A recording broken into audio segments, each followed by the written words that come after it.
Hello नमस्कार साथियों। देखिए, राजस्थान बीएसटीसी, पीटीटी और चतुर्थ श्रेणी कर्मचारी एग्ज़ाम 2025 की तैयारी कर रहे सभी अभ्यर्थियों के लिए राजस्थान जीके के महत्वपूर्ण प्रश्न देख रहे हैं। और इन प्रश्नों की श्रृंखला में हम अब तक 160 प्रश्न पूर्व की क्लासेस के अंदर कवर कर चुके हैं और इस क्लास के अंदर हम क्वेश्चन नंबर 161 से शुरू कर रहे हैं। ठीक है, तो सभी प्रश्न बहुत ही वेरी इंपॉर्टेंट रहेंगे। अगर आप बीएसटीसी, पीटीटी और चतुर्थ श्रेणी की तैयारी कर रहे हैं तो संपूर्ण तैयारी आपको इस चैनल पर देखने को मिल जाएगी। ठीक है, तो अगर आप चैनल पर पहली बार आए हैं तो उदयपुर लर्निंग क्लासेस चैनल को सब्सक्राइब जरूर कर लीजिएगा। ठीक है, तो चलिए आज का जो महत्वपूर्ण प्रश्न है कुछ इस प्रकार है, गोमट और मेवाड़ी किसकी नस्ल हैं? तो देखिए साथियों, गोमट और मेवाड़ी ये दोनों नस्लें हैं कौन से पशु की हैं? तो ऑप्शन 1 है भैंस की, बकरी की, ऊँट की या फिर भेड़ की। तो देखिए साथियों, इन चारों ऑप्शन में से सही आंसर होगा गोमट और मेवाड़ी ये दोनों ऊँट की नस्लें हैं। किसकी? ऊँट की। तो ऑप्शन सी बिल्कुल सही आंसर हो जाएगा। ठीक है साथियों, वेरी इंपॉर्टेंट क्वेश्चन है। इन सभी प्रश्नों के आंसर आपको साथ ही साथ कमेंट करने हैं ताकि ये प्रश्न कंठस्थ याद हो सकें। ठीक है साथियों, और इन सभी प्रश्नों की जो पीडीएफ है ये आपको व्हाट्सएप ग्रुप पर मिल जाएगी। ठीक है, चलिए अगला प्रश्न, क्वेश्चन नंबर 62, निम्नलिखित में से कौन सा तत्वाद्य यंत्र नहीं है? यहाँ पर तत्व है लेकिन यहाँ पर आएगा तत्। ठीक है, तो ऐसा कौन सा वाद्य यंत्र है जो तत्वाद्य यंत्र नहीं है? तो देखिए इसका ऑप्शन 1 है रवाज, ऑप्शन 2 जंतर, ऑप्शन 3 अलगोजा, ऑप्शन 4 है काम या चाम। तो देखिए साथियों, इन चारों ऑप्शन में से जो तत्वाद्य यंत्र नहीं है तो इसका सही आंसर होगा ऑप्शन सी अलगोजा। ठीक है, तो इस प्रश्न का भी ऑप्शन सी बिल्कुल सही आंसर हो जाएगा।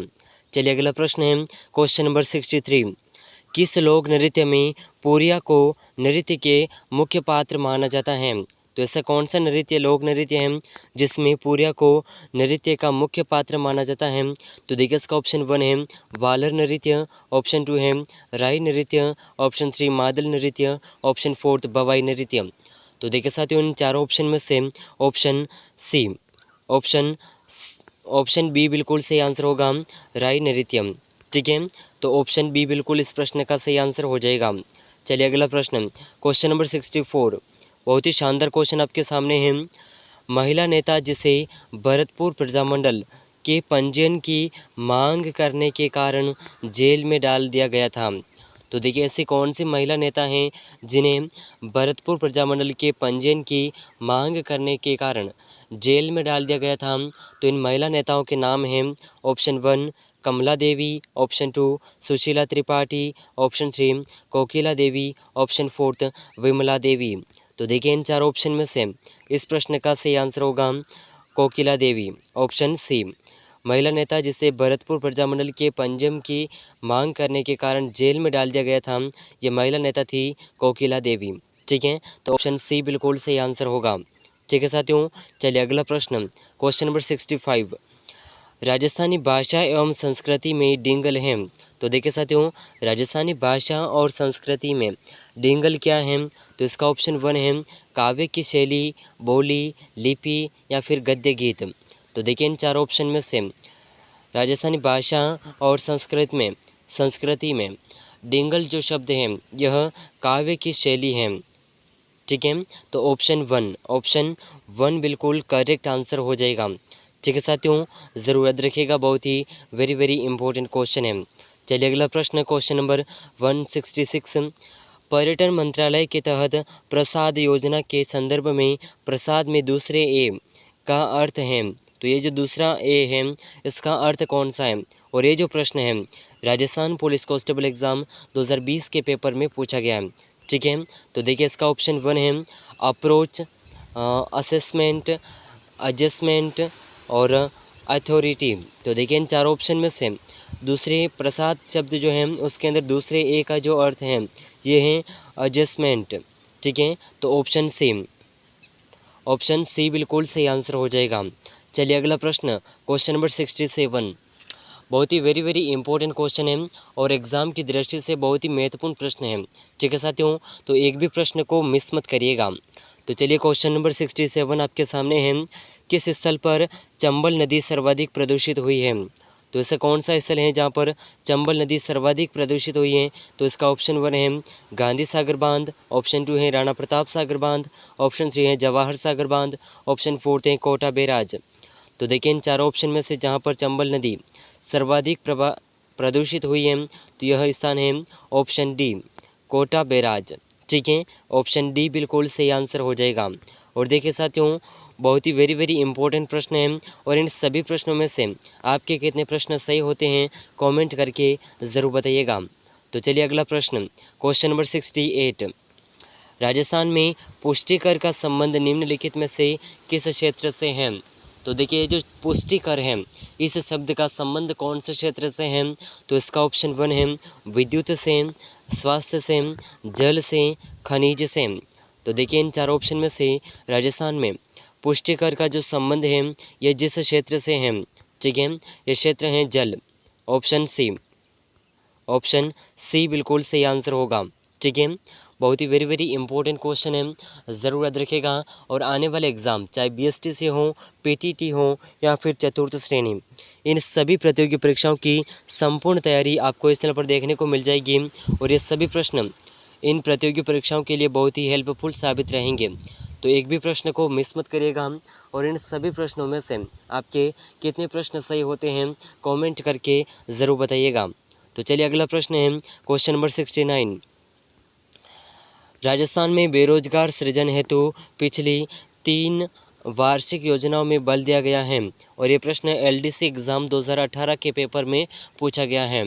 तो राजस्थान में रोजगार सृजन हेतु पिछले 3 वार्षिक योजनाओं में किस पर ज़्यादा बल दिया गया? तो ऑप्शन 1 है प्राथमिक क्षेत्र पर, ऑप्शन 2 है कौशल विकास पर, ऑप्शन 3 है आईटी क्षेत्र पर, ऑप्शन 4 है सड़कों के निर्माण पर। तो देखिए इन चार ऑप्शन में से ऑप्शन बी कौशल विकास पर सबसे ज़्यादा ध्यान दिया गया है। तो ऑप्शन बी बिल्कुल करेक्ट आंसर हो जाएगा। ठीक है, चलिए अगला प्रश्न, क्वेश्चन नंबर 170।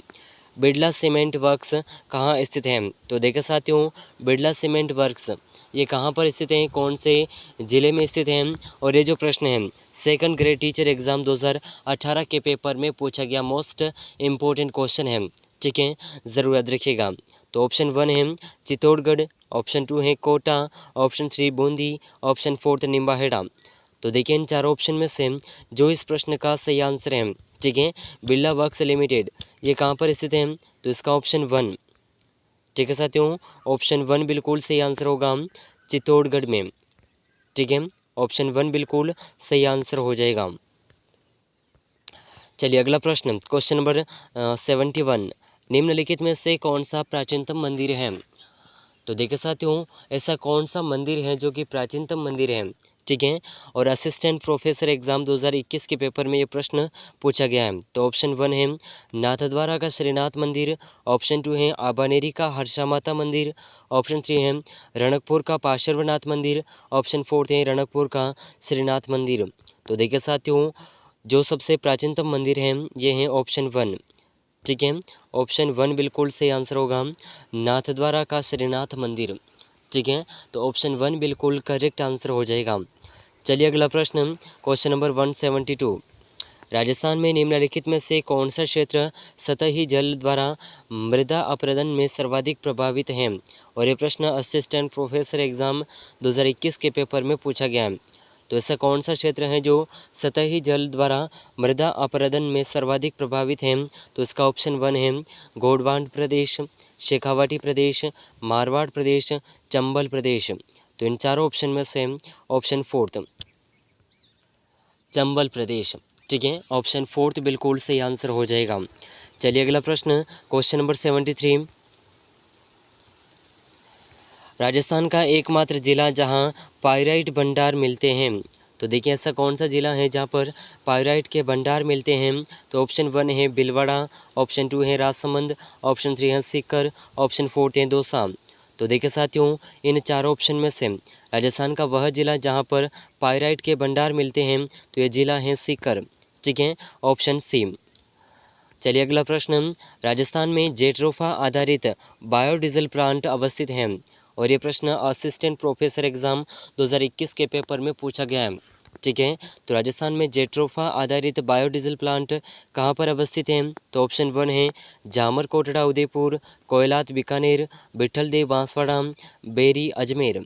तो देखिए इन चार ऑप्शन में से इस प्रश्न का सही आंसर होगा, ठीक है, इस प्रश्न का जो सही आंसर है यह सही आंसर होगा जामर कोटड़ा उदयपुर। यहाँ पर राजस्थान में जेट्रोफा आधारित बायोडीजल प्लांट अवस्थित है। तो चलिए अगला प्रश्न, क्वेश्चन नंबर 75, बहुत ही वेरी इंपॉर्टेंट क्वेश्चन। 2011 की जनगणना अनुसार राजस्थान का जिला ग्रामीण लिंगानुपात 1000 से अधिक था। तो ऐसा कौन सा जिला है जिसमें 2011 की जनगणना के अनुसार ग्रामीण लिंगानुपात सबसे अधिक था? ठीक है, तो देखिए इसका ऑप्शन 1 है पाली, अजमेर, भीलवाड़ा, झुंझुनू। तो इन चारों ऑप्शन में से सही आंसर होगा, यह जिला है पाली। ठीक है, तो ऑप्शन 1 बिल्कुल सही आंसर होगा। चलिए अगला प्रश्न, क्वेश्चन नंबर 76, किस जिले में रोड टू संरक्षित क्षेत्र स्थित है? तो देखिए साथियों, ऐसा कौन सा जिला है जहाँ पर रोड टू संरक्षित क्षेत्र स्थित है? तो ऑप्शन 1 है नागौर, ऑप्शन 2 है बीकानेर, ऑप्शन 3 है जोधपुर, ऑप्शन 4 है झुंझुनू। तो इन चारों ऑप्शन में से सही आंसर होगा नागौर जिले में रोड टू संरक्षित क्षेत्र स्थित है। ठीक है, तो ऑप्शन 1 बिल्कुल सही आंसर हो जाएगा। ठीक है साथियों, ज़रूर याद रखिएगा, बहुत ही वेरी इंपॉर्टेंट क्वेश्चन है। चलिए अगला प्रश्न, क्वेश्चन नंबर 77, मक्का राजस्थान की मुख्यतः कौन से भाग में उत्पादित किया जाता है? तो देखिए साथियों, राजस्थान में मक्का कौन से भाग में उत्पादित किया जाता है? तो ऑप्शन 1 है उत्तरी क्षेत्र में, उत्तर पश्चिम क्षेत्र में, ऑप्शन 3 है दक्षिण पश्चिमी क्षेत्र में, ऑप्शन 4 है दक्षिण एवं दक्षिणी पूर्वी क्षेत्र में। तो देखिए इन चारों ऑप्शन में से मक्का जो है राजस्थान के दक्षिण एवं दक्षिणी पूर्वी क्षेत्र में स्थापित यानी कि सबसे ज़्यादा अधिक बोया जाता है। तो इसका ऑप्शन 4 बिल्कुल सही आंसर होगा। चलिए अगला प्रश्न, क्वेश्चन नंबर 78, भीखाबाई सागवान ने राजस्थान के निम्नलिखित में से किस नदी पर बनाई? तो देखिए इसका ऑप्शन 1 है यमुना, बनास, घग्गर, माही। तो देखिए भीखाबाई ने सागवान राजस्थान के निम्नलिखित में से कौन सी नदी पर बनाई? तो इसका ऑप्शन 4 माही नदी। ठीक है, चलिए अगला प्रश्न है क्वेश्चन नंबर 79, जवाहर सागर बनने जी अर्बन राजस्थान के मुख्यतः कौन से ज़िले में अवस्थित है? तो देखिए जवाहर सागर बनने के लिए जो अर्बन है ये कौन से ज़िले में मुख्यतः अवस्थित है? तो ऑप्शन 1 है चित्तौड़गढ़, बारां, जो सवाई माधोपुर, झालावाड़। तो इसका आंसर कमेंट करिएगा, इसका सही आंसर कौन सा है? ठीक है, वेरी इंपॉर्टेंट क्वेश्चन है। चलिए अगला प्रश्न, क्वेश्चन नंबर 80, राजस्थान के किस वर्ष में अकाल सूखा से प्रभावित गांवों की संख्या अधिकतम थी? तो ऐसा कौन सा वर्ष है जहां पर अकाल और सूखे के कारण गांवों की संख्या अधिक थी? तो ऐसा कौन सा वर्ष है? तो ऑप्शन 1 है 1991 से 92 के मध्य, 2002 से 2003 के मध्य, 2009 से 2010 के मध्य, 2015 से 2016 के मध्य। तो देखिए साथियों, इन चारों ऑप्शन में से इस प्रश्न का सही आंसर होगा राजस्थान में अकाल से सबसे ज़्यादा गांवों की जो संख्या है ये जिस वर्ष में थी ये वर्ष है 2002 और 2003 के मध्य। तो ऑप्शन बी इस प्रश्न का बिल्कुल सही आंसर होगा, ऑप्शन बी। ठीक है, तो देखिए साथियों, इस क्लास के अंदर हमने अब तक 180 प्रश्न कवर किए हैं। ठीक है, कुल मिलाकर के 180 प्रश्न कवर किए हैं और इस क्लास में 20 प्रश्न कवर किए हैं। तो इस क्लास के प्रश्नों में से आपके कितने प्रश्न सही हुए हैं और अब तक की सभी करवाई गई क्लासेस को मिलाकर के इन 180 में से कितने प्रश्न आपके सही हो रहे हैं, कमेंट करके ज़रूर बताइएगा। और देखिए साथियों, ये जो प्रश्न हैं ये राजस्थान की चाहे कोई सी भी प्रतियोगी परीक्षा हो, चाहे बीएसटीसी हो, पीटीटी हो या फिर चतुर्थ श्रेणी कर्मचारी एग्ज़ाम, सभी प्रतियोगी परीक्षाओं के लिए वेरी मोस्ट इम्पोर्टेंट क्वेश्चन है। ठीक है, और इनमें से बहुत से प्रश्न आपको एग्ज़ाम के अंदर हूबहू देखने को मिल जाएंगे। तो इन सभी प्रश्नों में से आपके कितने प्रश्न सही हो रहे हैं कमेंट करके ज़रूर बताइएगा। और अगर आप उदयपुर लर्निंग क्लासेस चैनल पर पहली बार आए हैं तो चैनल को सब्सक्राइब ज़रूर कर लीजिएगा। और इन सभी प्रश्नों की पीडीएफ आपको व्हाट्सएप ग्रुप पर मिल जाएगी। और वेरी मोस्ट इम्पोर्टेंट क्वेश्चन है, तो इस क्लास को अपने दोस्तों के साथ शेयर ज़रूर करिएगा। ठीक है, तो मिलते हैं अगले महत्वपूर्ण प्रश्नों के साथ में, तब तक के लिए जय हिंद, जय भारत।